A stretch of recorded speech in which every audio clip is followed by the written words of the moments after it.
અંકલેશ્વર જીઆઈડીસીમાં આવેલ steel fab equipment કંપનીમાં થયેલી ચોરીનો ભેદ પોલીસે ઉકેલ્યો છે। પોલીસે આ કેસમાં 8 આરોપીઓની ધરપકડ કરી છે। આ તસ્કર ટોળકીએ માત્ર 15 દિવસમાં કંપનીમાં 3 વખત ચોરી કરી હતી।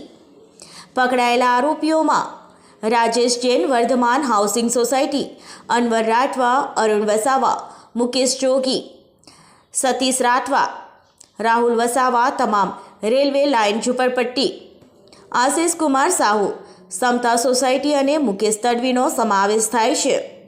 9 થી 24 માર્ચ દરમિયાન તસ્કરોએ કંપનીના સ્ટોર રૂમના પતરાના શેડને નિશાન બનાવ્યો હતો।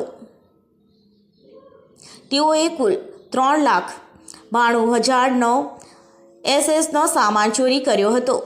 કંપનીમાં લાગેલા સીસીટીવી કેમેરામાં આ તસ્કરો કેદ થયા હતા।